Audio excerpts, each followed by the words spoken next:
أعوذ بالله من الشيطان الرجيم بسم الله الرحمن الرحيم ربنا هب لنا من أزواجنا وذرياتنا قرة أعين واجعلنا للمتقين إماما رب اشرح لي صدري ويسر لي أمري واحلل عقدة من لساني يفقه قولي واجعل لي وزيرا من أهلي هارون أخي اشدد به أزري وأشركه في أمري كي نسبحك كثيرا ونذكرك كثيرا إنك كنت بنا بصيرا وصل اللهم على محمد وعلى آله وأصحابه وأتباعه وسلم والحمد لله رب العالمين. Assalamu alaikum wa rahmatullah. All, I'm extremely excited to start this Fountain of Faith class. And we have been doing this for years. It may be a surprise to some of you. It has been a decade to start this series of studying of the Quran. Alhamdulillah, I'm very pleased. First of all, I have been benefiting from it a lot. And also our friends, inshallah, found it useful so that we are carrying on studying the Quran within a little bit slightly different perspective than you might have got used to hearing the discussions on the Quran. Alhamdulillah, I'm going to present it to you right now, which kind of method we follow for those people who may not be familiar with our principles of studying the Quran. First of all, inshallah, it will be a blessing, a piece of blessing for you, the fall semester, although it is almost all the classes are online, remote teaching. It is not as pleasant as we would be seeing each other, hugging each other, talking together face to face, but that is how Qadar, Allah's determination decided that we have to experience this type of life sometime. We don't know when. Alhamdulillah, we are pleased whatever Allah creates for us. Of course, we will do our responsibilities, but at the same time, we will never turn a black face to our Creator, Allah, God. So we will be happy with Him. We won't front at His decisions. We will try to understand the wisdom in whatever He creates, whether we find them good or bad, regardless of our reception of the event. But we will know that the source of everything which is created in this world is the source of the creation of this world, this universe. So He has created us. Definitely, He cannot, or we cannot imagine that He is intending to harm us. We need to take some lessons, definitely from whatever He creates, and it must be out of His mercy that He is trying to guide us in the right way by various means, sometimes good, sometimes bad, but as we always give the simple example of hunger and after eating something feeling satisfied, after I feel satisfied, it is good for me. But I have to understand and train myself that even before eating, when I am hungry, I should understand that it is good for me too. Because if I wasn't hungry, I would never taste the food, I would never experience what Allah provides for me. So it is an opportunity to get closer to God. Everything which is created, tornado, whatever you call them, maybe this virus, they are doing their duty as they are ordered by their Creator. And we, rather than getting angry with them, we have to try to avoid them, but at the same time, try to see the reason behind, the wisdom behind their creation. Why do I think that this kind of event is preferred by my creator to exist and I am subject to it? Many people may be harmed as they don't want to be harmed, although I cannot imagine that the creator's intention is really to harm me. No, definitely he's trying to teach me something. This is not our subject, but that is my sorrow that we cannot have this class in physical presence of all of us in a very warm, friendly atmosphere. But this is fair enough. We can still communicate with each other. Alhamdulillah.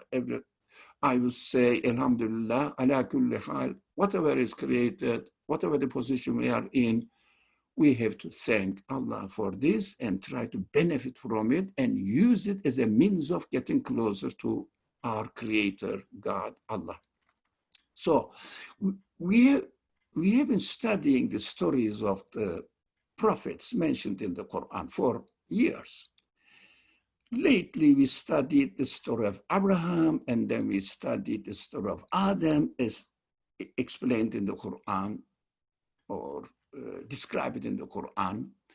But our principle was, first of all, we don't intend to study Arabic language of the Quran. That is not our subject. It needs more specialization. So I prefer to be more practical and try to apply the Quran to our practical real life conditions, so real living conditions. So studying the grammar of the Arabic needs a long-term speciality. And we don't really pay attention very much about the details of the meanings of the words mentioned there. We just generally look at the verse and see which kind of message I can get out of this telling of the stories of the prophet. Every one of us definitely is aware that Quran doesn't speak. My God doesn't tell me this story in order to entertain me and maybe make me go to sleep. Definitely not.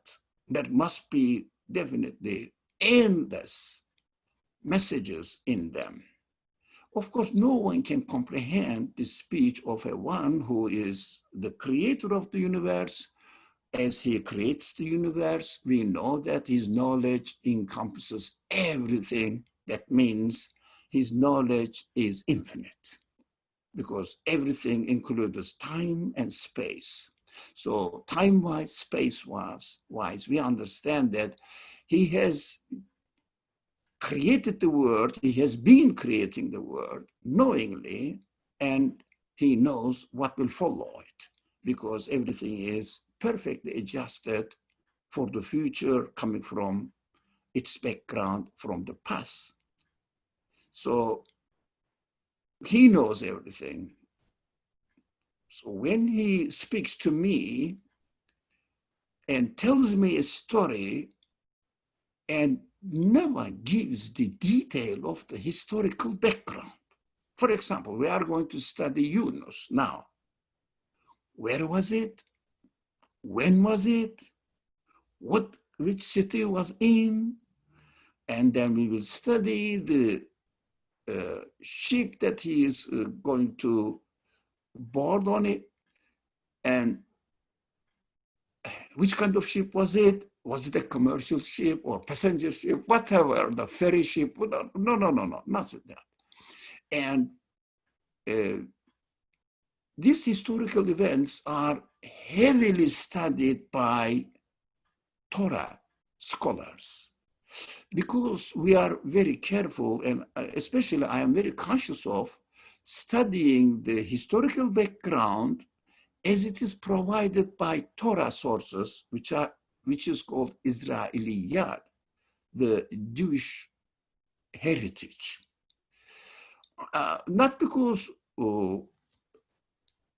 we are not Jews, so I don't care. But these are not mentioned in the Quran. While we are studying the Quran, when you study the Torah, yes, take notes of them. But while we are studying the Quran, we should restrain ourselves to only what is told in the Quran, not to try to combine them together, make a story of Jonah, Yunus, and start from the beginning, come to the end, so it will be a proper story that you will understand what happened. But the point is not that.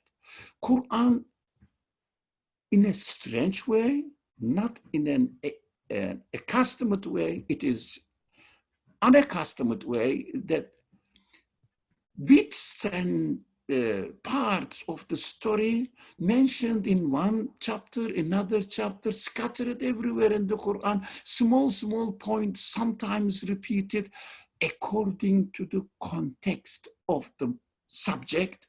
Whatever aspect of the narration of the prophetic message, whether it is told on behalf of Jonah, on behalf of Moses, Musa, or Abraham, whatever, doesn't matter. Whatever the subject needs to remember an example from the life of the prophet, then that part is just put there, edit there, and that the combination makes sense within its own context. Because Quran doesn't say the whole story, it doesn't mean that we have to make the whole story of each prophet as an information we learn from the Quran. First of all, it is almost impossible.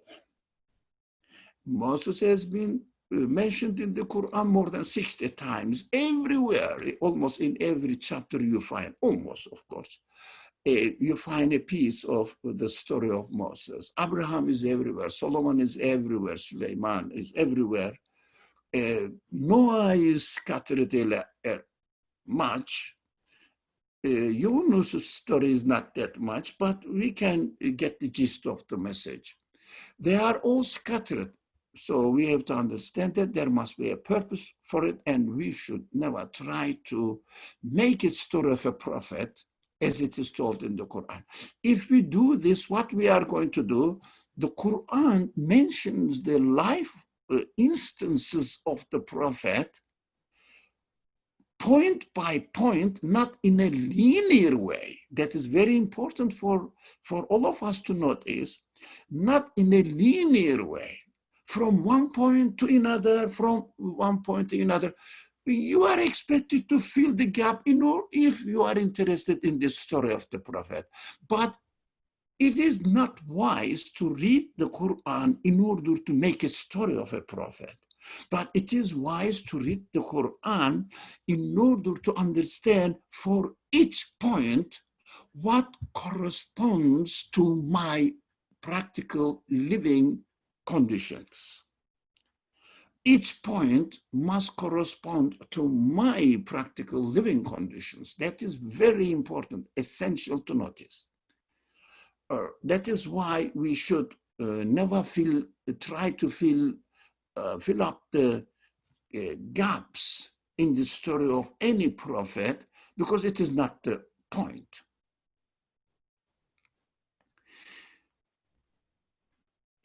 Now, when we concentrate on understanding the message of the Quran, when it comes to the prophetic narrations, we have to notice that, or maybe most of you are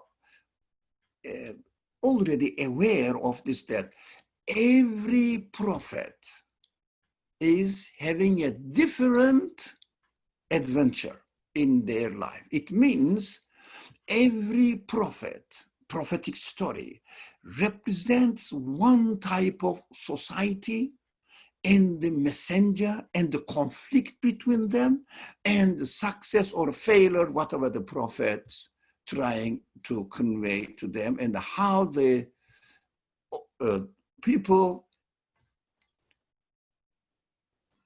how the people approached or responded back to the prophet. Okay, somebody says the Quranic story must correspond to my human condition. What an important tip for reading the Quran. Thank you very much, Isra. Thank you. It is an important point for me, and I'm pleased that you got it. So I conveyed the message. Help out. So we have to be careful. Thank you. Thank you for your comment. Anyway, to each prophetic study is a typology of an social problem that the people, the group of people, tribes, nations may be undergoing this kind of life experiences, living experiences. So if you notice, every kind of example you can find. Wife and husband problem, you can find in Lot, in Noah's case. Father and the children problem, you can find in Abraham's case.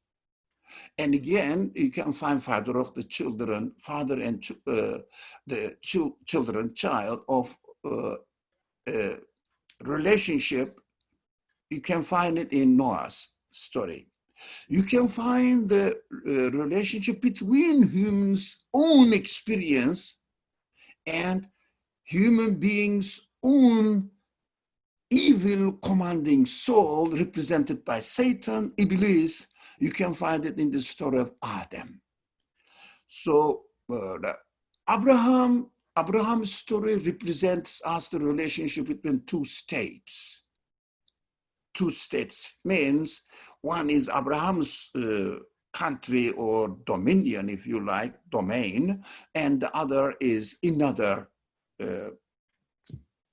people. The names are not important. So what else I should mention? Not everything didn't come to my mind. You can find, in Joseph's story, you can find brothers' problem. You can find the problems of slavery. You can find the problems of life in prison. You can find the problems of the king and the prophets, and how the prophets is in the case of Yusuf, trusted by a king. But you can find in the example of Moses the contradiction, completely opposite ideologies, conflicting, fighting with each other in the story of Moses, Pharaoh and Moses. There are, and also challenges of the time you can find in the story of Moses, challenges of time, the scientists, which are known as in the Quran, scientists of that time, known as the Sahir, magicians. So how the scientists opposed the message of the prophet Moses, and then when the message of the prophet Moses became so clear and obvious and overwhelmed their message, then scientists prostrated before the message of the Moses. So they accepted and submitted themselves to God. And the administrative power, the king, the Pharaoh, threatened them to punish. It may happen now. It may happen now. You never know. Scientists try to interpret the things in a nonsense, materialistic, secularistic way, and the prophetic message, when the prophetic message is clearly presented to them and the people become aware of it, those scientists who have really pure heart, they may submit to the message, but the authorities may try to threaten them, even try to kill them, but they would never give in. That is the example of Moses. For example, we see that mainstream line of the prophetic teachings represent, each of them represent one specific social context.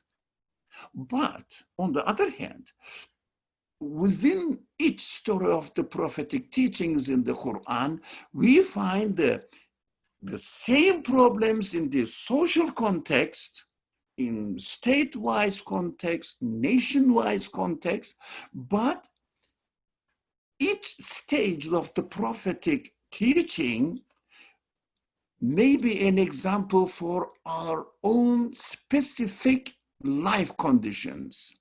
Now, we can, after this introductory subject to the stories of the Quran, stories mentioned in stories of the prophets mentioned in the Quran, after this introduction, we can start, inshallah, now to apply it to the story of Jonah.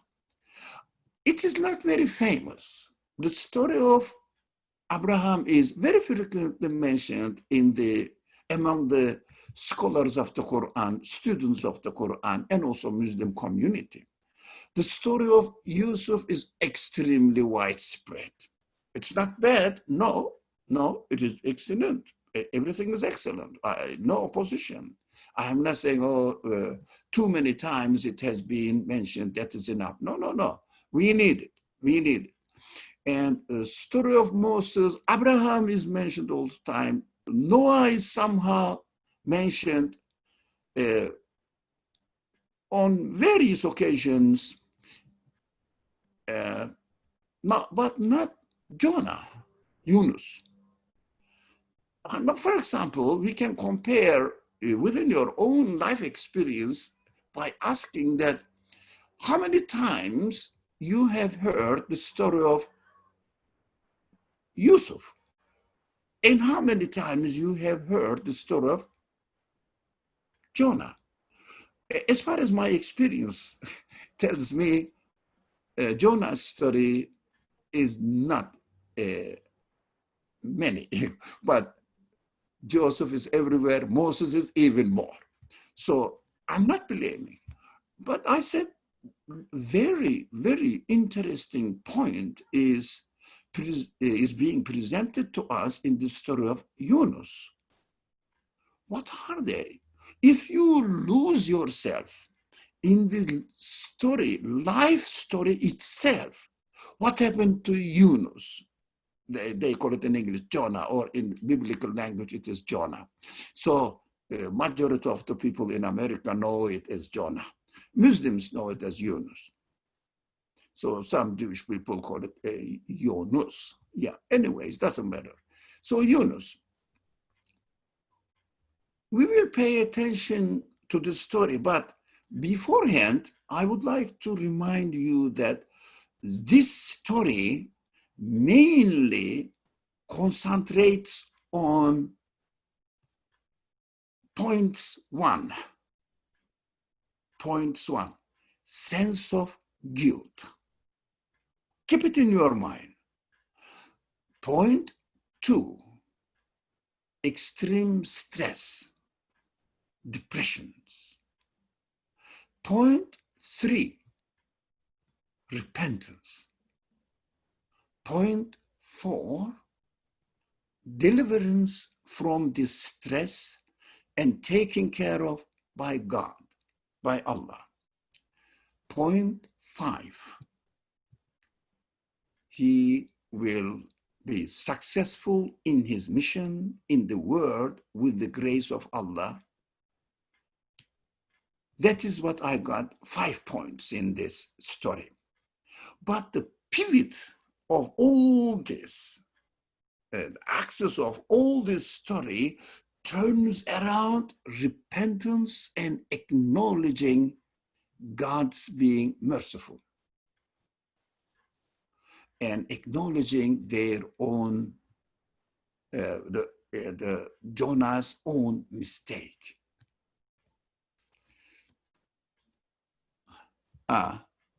Okay, sorry, what happened? I did something. Okay. somebody, oh, okay. That was the title, by the way. Sorry, this one. Oh, sorry. Somebody asked us, I lost it. I don't know what happened. What is that? Why this one doesn't go away? Okay. Chat. Okay, chat is here. Somebody says, Farah, can someone type 5 points here? A friend of us who's called Farah has typed it out. It is in the chat. Chat box. Okay. So he said, to your earlier point, I think because the symbolism is missed, swallowed by a fish isn't as obvious as being imprisoned, just my thought. Oh, symbolism, we haven't studied yet. Now, of course, okay, we are not comparing it as my friend Suhail. Now, let's do this. This is the story of the Prophet Jonah, demystifying the narrations of the prophet. It means when they are told, when the stories are told to us in a story form, we cannot really get the meaning. So it looks like mystified things are happening, which happened in the past, and God is narrating it to me now. And also asking me, take some lessons from it. But the way we studied the Quran, as I specified in the email that I sent out to you, I said, the title of today's discussion especially is, I found myself in the story of Jonah, Yunus. I found myself there. Look, it is different.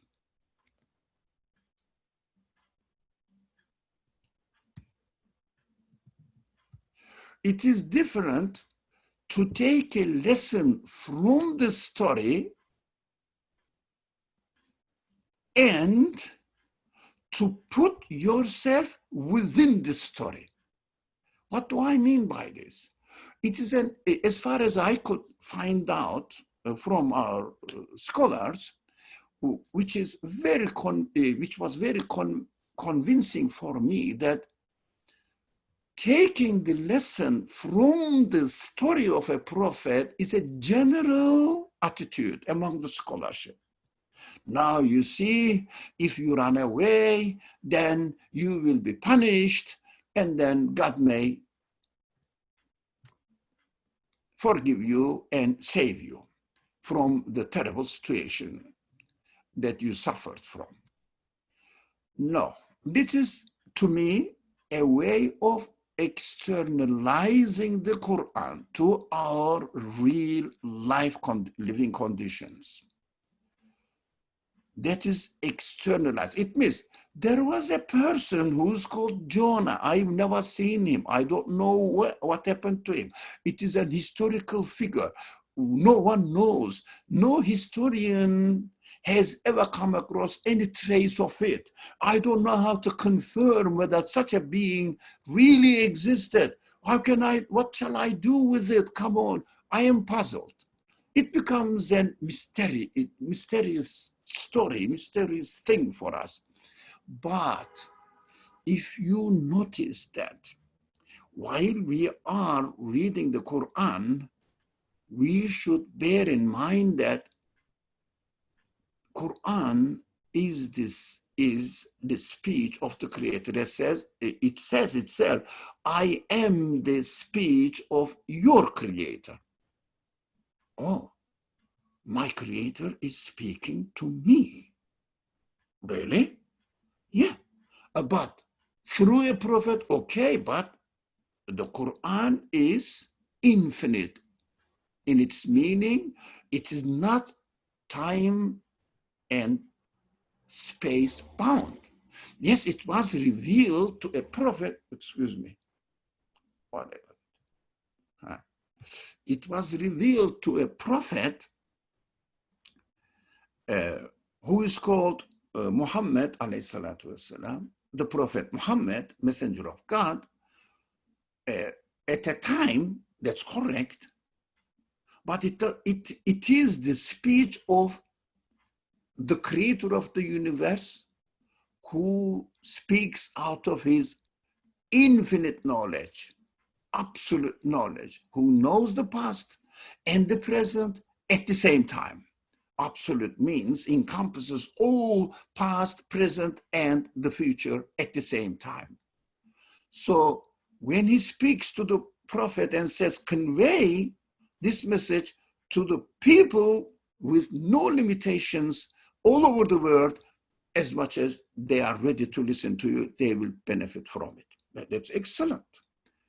So that I am one of the addressee of this message, not the recipient of this message as a prophet, but after I received the message from the tongue of the prophet through generations, but generations, just narrated up to me in a very common consensus among the people who are familiar with the Quran. So I receive now, and as I am reading it, I am expected to read it as my Creator is speaking to me right now. And he is expected, because he has infinite knowledge, he is expected to be aware that while he's speaking, the time will come, I, myself, and you can say yourself, I will read this text and try to find the guidance for myself.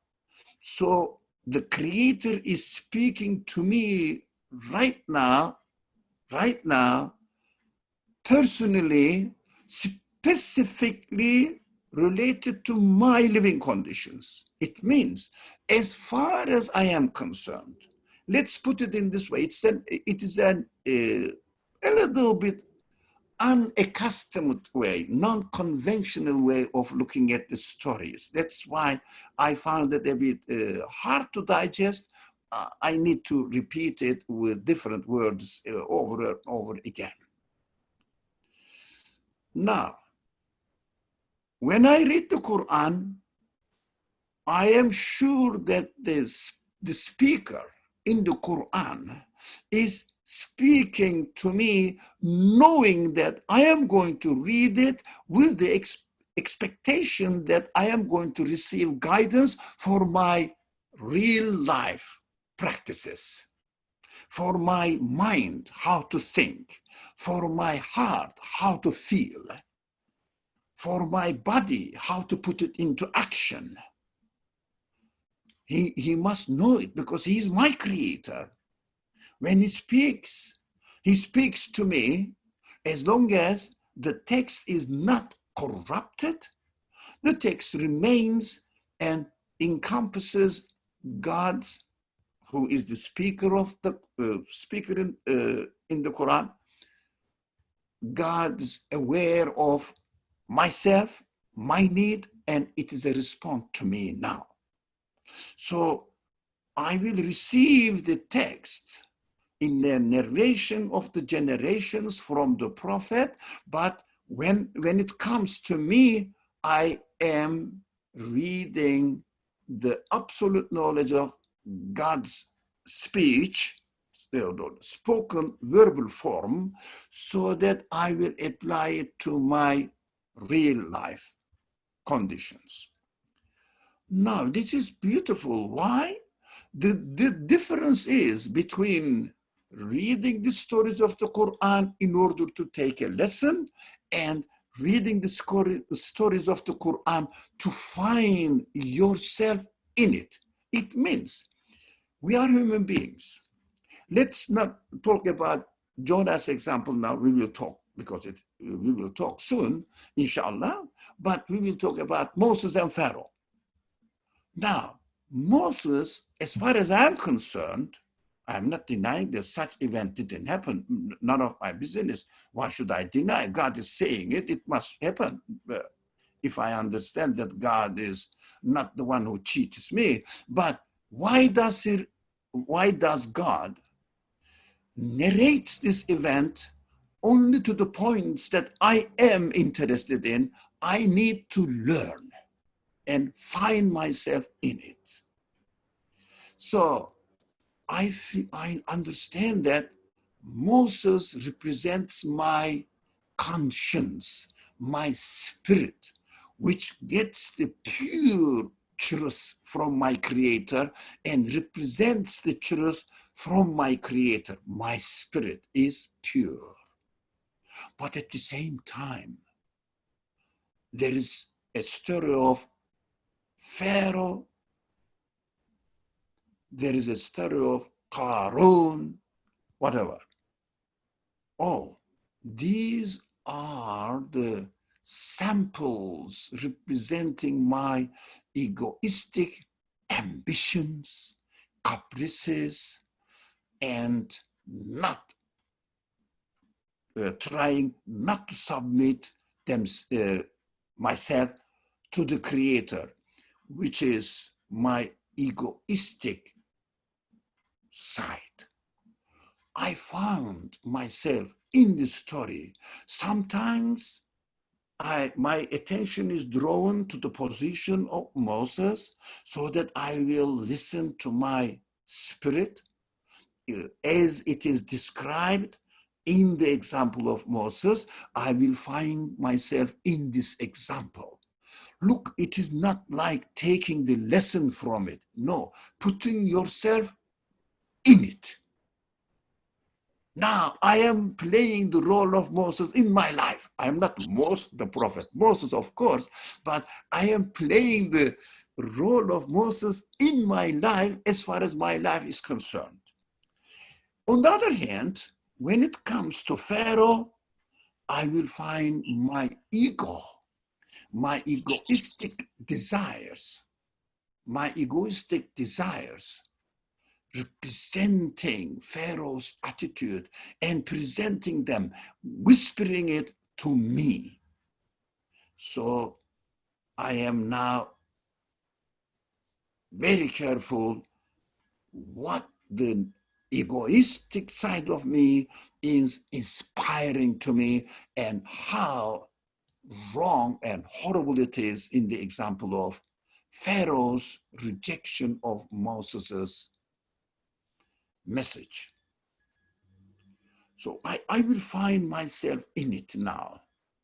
So I am not externalizing this story.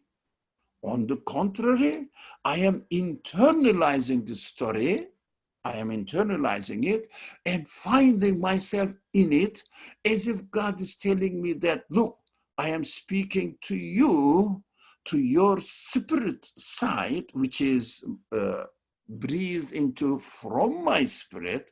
So be careful, it is pure and clean, which is represented in the example of Moses' speech and Moses' behavior. So you will act in the same way. Don't externalize it. Moses did this one. No. You can do it as well, as far as your capacity allows you to do that. Of course, Moses' capacity belongs to Moses. My capacity belongs to me, as everybody has its own capacity. So I can, describe this matter to you with an example. This is a very essential subject. That's why I am stressing on it maybe more than needed. Look, everybody can think of himself, herself. Now, look at the world now. What do you see? The simple thing, the atmosphere. Even if there were no people right now, before and next generation, Do you need the atmosphere? Yeah. The temperature of the atmosphere? Yes, as it is. Do you need your lungs to function in this way? Yes, that's it. My lungs need this atmosphere as it is. Whether there are 6 or 7 billion people in the world or there is no one in the world. Even if there were nobody, in order to survive and carry on my life, my creator must provide the atmosphere for me. You see, you can say that the atmosphere is created for you. But I am here, doesn't matter. But if my presence is not sharing the atmosphere with you, no, my presence is an addition to your life experience. So the sun, do we need sun? Of course, if God didn't create the sun and employ it there, my life wouldn't occur and wouldn't be created. This is the condition of living in this world as God preferred it to be in this way. So even if there were nobody, sun is there and I need it.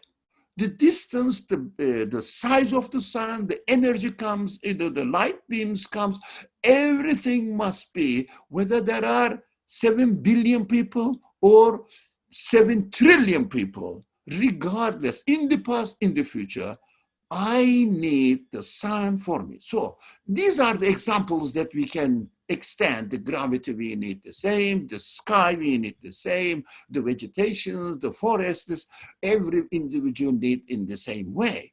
So everybody can say that is very important. The universe is created by my creator for me, only for me. The other's presence doesn't harm me at all. Maybe they are the other figures in my life which helps me entertain my life here with with being together with them, socializing with them. But I am in the center of the universe, and the universe has been created by me. If it makes sense, which does make sense for me, so the creator of the universe is creating everybody's soul independently from the others, and this soul, this spirit, every human being needs the universe as it is. As it is. So this is the creation of God. How about speech of God? Now, that is the analogy we are drawing, the similarities between them. When he speaks, I can say, God is speaking to me alone. You can say, God is speaking to me alone. That will be equally right. So another person can say, 60 billion trillion people can say, that God is speaking to me alone. Because God, by definition, means the creator of the universe. That means he is the absolute one. He is not limited with anything. Otherwise, he wouldn't be the creator of the universe. By definition, God is absolute. Absolute means simple language, infinite. Infinite has no limitations, no boundaries. That's how human mind can comprehend. No boundaries, that's it. Whatever it is, but the creator of the universe cannot be limited with anything at all. Otherwise, if we try to limit it, we cannot explain the existence of the universe. We are in trouble. We try to make make up all funny ideas, absurd ideas, saying that the universe existed by itself, how ugly discussion it is, or claim it is. But the universe came into existence accidentally. There is no accident in the universe. What are you talking about, man? Watch out with your words. There is no accident. Everything is perfectly in order. What are you talking? Accidentally, it is happening. What do you mean? Accident? There is no accident. Even one atom cannot act on accident base. Everything is totally bound to the order of the universe, and they have to follow the order of the universe. These are all, human preferences. Of course, human beings has pharaohic side as well. They don't want to submit, make up some stories, but it is developing by itself, etc. These are not our main concern today, but that's how human beings have to do if they don't accept the absolute creator, the infinite creator. They have to replace God with absolutely absurd ideologies, philosophies. Well, like this materialism, naturalism, whatever they call it. So this analogy shows us that if the universe is, I can claim that the universe is speaking to me and created for me, the Quran, the speech of God also, as far as I am concerned, don't forget this condition, as far as I am concerned, the Quran is speaking to me. My God is speaking to me within my life conditions. So I have to find myself in this story. Now, let us see. Jonah, okay, this is 37, chapter 37, surah 37, ayah 139. Okay. وَإِنَّ يُونُسَ لَمِنَ الْمُرْسَلِينَ. Okay, Jonah too was one of the messengers. Okay, Mursalin, the one who was sent. Yeah, Mursal. Risale is the letter, sending the letter. So Mursal, who was sent. Okay, you can say, of course, not the, how do you say, proper noun, the prophet Jonah. No, as a one who is sent to this world. I am sent to this world, and I am receiving the message from the Quran now, not like Jonah, excuse me. Again, my hand hits it. Like Jonah, I received the revelation from the Creator to be conveyed to the people, but not from God, but via Jonah, via the Prophet Muhammad, peace be upon him. I received the message, and I am treating it that now I have to find myself in it. So I am sent to this world by my Creator in order to receive this message through the Prophet Muhammad. Do you understand? Through the Prophet Muhammad, and make sense of it within my living conditions in this world, within my time now. So I am sent also, I can say, for example, you can replace Jonah with your name, because we are going to demystify the story, demystify it, make it clear for me.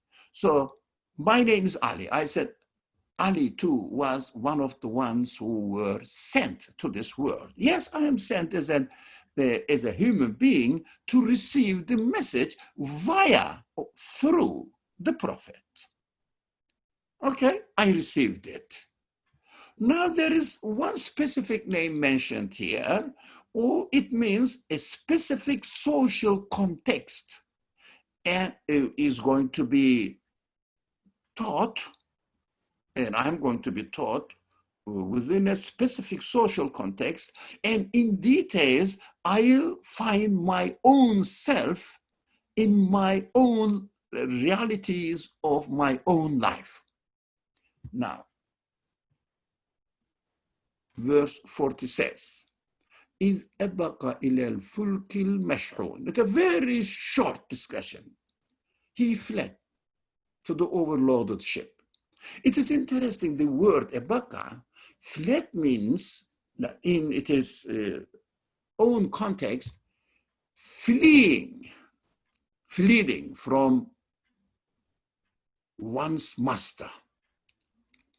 A slave, if a slave flees from her master, this word is used, abaka. What does it mean now here? I fled from my master. Who is my master? Oh, master is in Arabic, Rabb. I have to think, who's my Rabb? Who is taking care of me? Who is providing my life, provisions? Who is maintaining, who is sustaining my life, my existence? Who is giving me the existence? Who is educating me within different kinds of experiences of life conditions? He is my Rabb. I see the creator of the universe is maintaining my life, providing the things I need. Everything is arranged by him. Nothing can happen by itself accidentally. Everything is perfectly happening within a perfectly arranged order, and the order from the past to the future smoothly continuing without any change, but everything in the order continuously changes. That is a mystery. I have to understand that order doesn't change, but everything in it continues to change. Who can do this? The main order doesn't change. The principles are always there. The constants of the universe, constants in physical terms, they are there. They never change. Then everybody knows the P number doesn't change. But whatever is coming out of this not changing universe, everything changes at every moment. The stars are moving, galaxies are moving, atoms are moving, electrons are moving, animals are growing, dying, new animals are created, plants are the same, human beings are the same. I am not the same as I was yesterday or as I was a student in a college. I missed those days. Anyways, I had the experience, alhamdulillah. So, but I'm not the same. If you see my picture when I was in college, especially the picture on my degree, you will never ever believe that it was me. I changed completely. Now, I'm changing, but does the order of the universe change? That is a very interesting point, important point. No. So we understand that my Rabb is the one who established this universe, constructed this universe in the way as it is, must be the absolute one, because nothing of this universe can do such an amazing,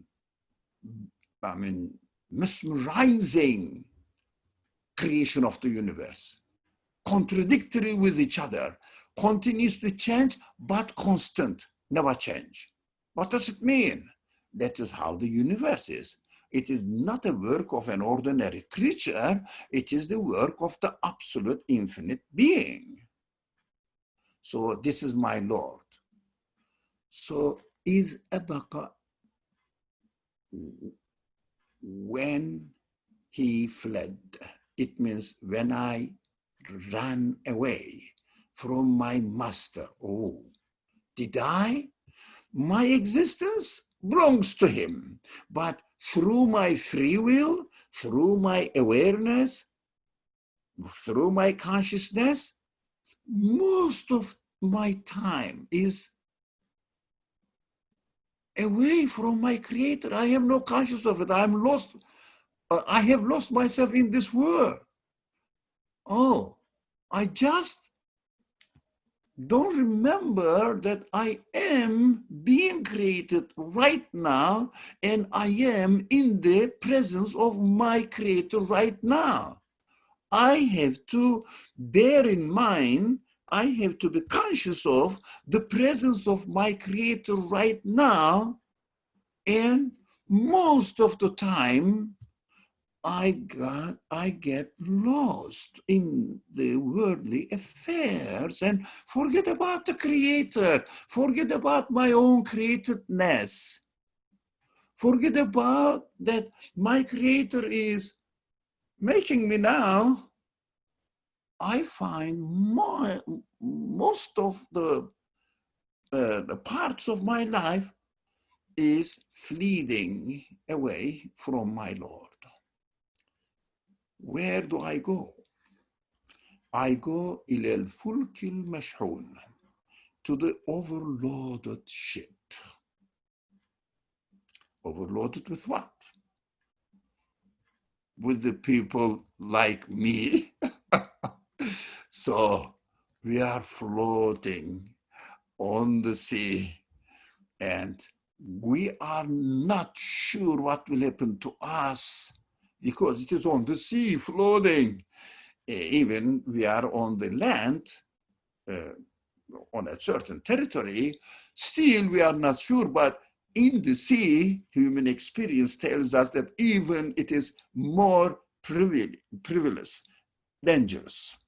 So I am here because I have in my consciousness no Lord at all. I am alone. No protector. Nothing is happening to me by an observation or the careful observing the life conditions of me, my life conditions, and creating and adjusting everything to me. I am not aware of it. As if I am a child who has lost in the market his or her parents, a young child, screaming. She finds himself not secure at all. That is what the fulk al-mashhoon represents in me. It is full of other people. They are all lost like me. I think it is, I don't know who they are, but it is the reality of our life. We must admit that not only me, most of the time I am lost, but the other people also are not very much aware of their Lord.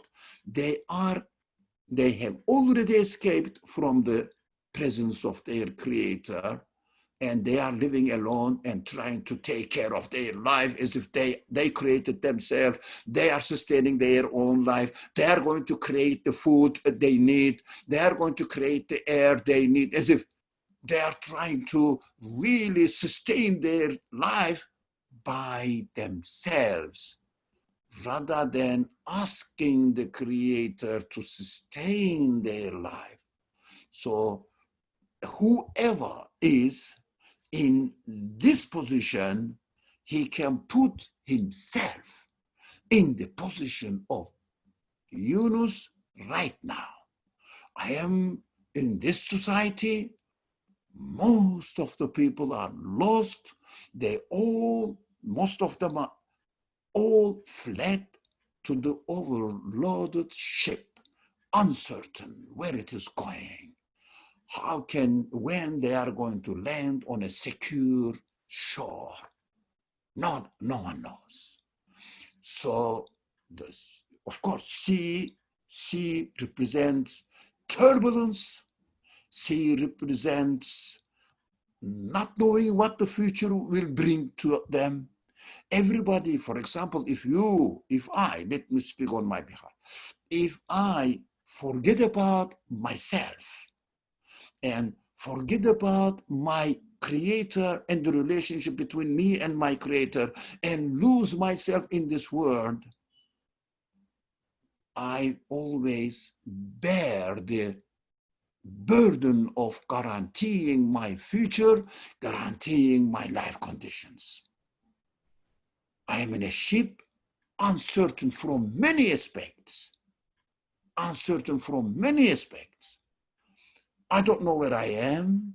I don't know what will come to me tomorrow, next time. I don't know how I can sustain my life here. I have to work this, I have to do this, I have to guarantee this, I have to ensure this and that. Endless responsibilities, all loaded on my shoulder alone. It is not easy to carry now. فساهم فكان من المدحضين. Now, then they cast lots, and he was the one who lost. Now, I can say that I am even totally thrown into the sea without even ship when I am totally lost of my reality. It means I am totally lost myself. Who is taking care of my life? I don't know. I'm lost totally. So what will happen? Okay.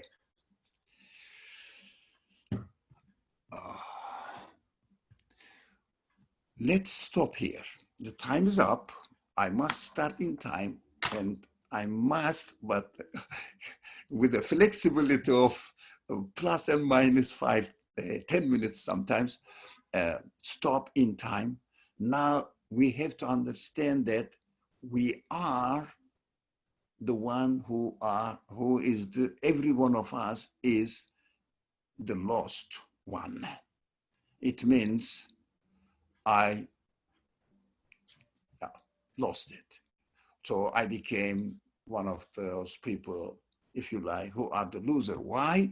Because I cut off my relationship with my creator, my hope from my creator, nothing. I forgot it. I lost myself in this world. So that is the problem. What will happen to me now? Okay, to be followed.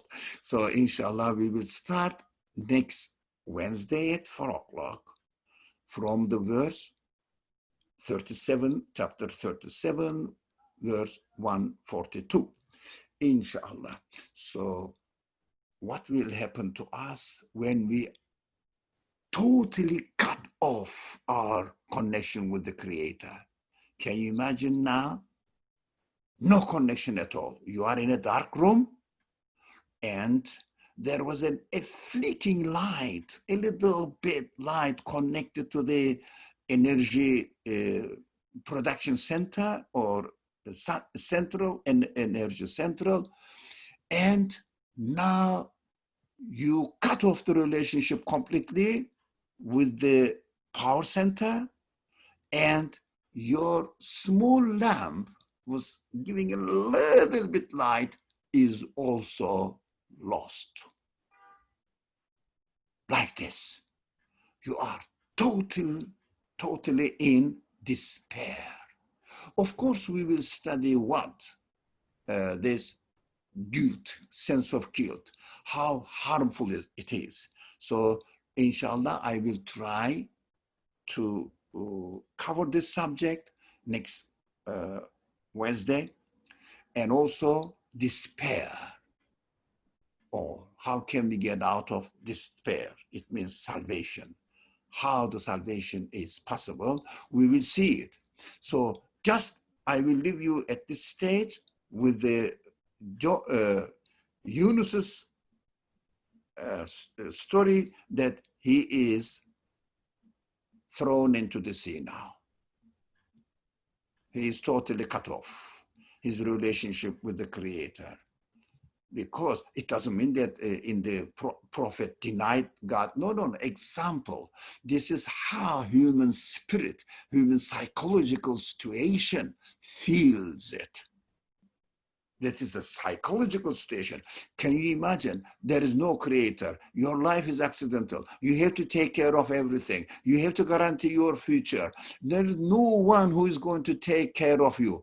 In this mindset, you will be in Jonah's story here, as it is described in the Quran, up to the verse 142. And then we will see, inshallah. Thank you very much. Jazakumullahu khair. And inshallah, I would like to see you, inshallah, next